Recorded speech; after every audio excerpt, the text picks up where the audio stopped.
যে মহিলা বাজারে যায় রমজানে, মার্কেটকে মার্কেট ঘুরতেছে লুঙ্গির জন্য, জামার জন্য, প্যান্টের জন্য, জুতার জন্য, শাড়ির জন্য, গহনার জন্য, বিশ্বাস করেন ওই মা, ওই বোন, ওই স্ত্রী আল্লাহকে তিরস্কার করে, ঠাট্টা করে। আল্লাহরে বলে, ও আপনি কইছেন রমজান মাসে রহমত দিবেন, মাগফিরাত দিবেন, নাজাত দিবেন, জাহান্নাম থেকে মুক্তি দিবেন, 70 গুণ বেশি নেকি দিবেন, নফলের ফরজ বানাই দিবেন। ইডি থন আমনেটি আমনের কাছে রাখেন। আমার দরকার জুতা, আমার দরকার শাড়ি, আমার দরকার গহনা, আমনেটি আমার লাগবে না। এই হলো নাফরমান মহিলার বক্তব্য।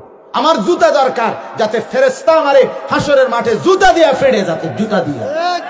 তুই মহিলা মনে রাখিস, তোরে মালিক বললাম রব্বুল আলামিন তার ফেরেশতা দিয়ে জুতা দিয়া ফিরবে, জুতা দিয়ে, নতুন জুতা দিয়েই ফিরবে। হ্যাঁ, নতুন জুতা দিয়েই ফিরবে। তামাশা, আল্লাহর সাথে ঠাট্টা করে। রব্বুল আলামিন বলছে, বান্দা রহমত নিতে আসো।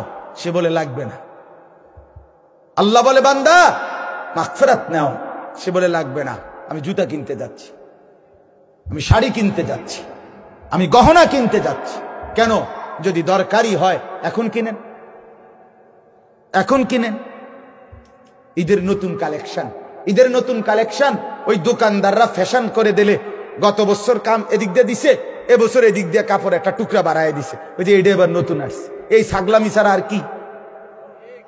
কথা বলেন না কেন? আপনার জুতার মধ্যে হয়তো আলগা একটা ফিতা লাগাই দিছে, ওই যে এটা এবার নতুন আসছে। বেকুব শুনছে নতুনটা লেগে। নাইলে এটা কি মনে করেন, গত বছর জুতা পায়ে ফিনতো, এবছর নতুন আসছে জুতা মাথাত ফিনদে, তাইলে না এটা সম্পূর্ণ ভিন্নতা হইতো, যে লেটেস্ট আসছে, এটা নতুন আসছে, এটা এবারের জুতা মাথাত ফিনদে, তাইলে না একটা দারুণ হইল। গত বছর জুতা তো পায়ে ফিনছে, এবছরের জুতাও তো কোথায় ফিনদে? তো তো নতুন আইলো কি? নতুন কি আসছে বলে?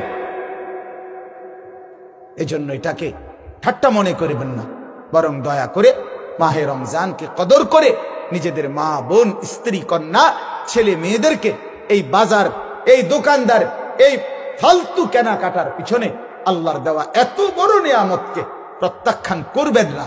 আল্লাহর ওয়াস্তে আল্লাহ তাআলা আমাদেরকে তৌফিক দান করেন, কবুল করেন, বলেন আমিন।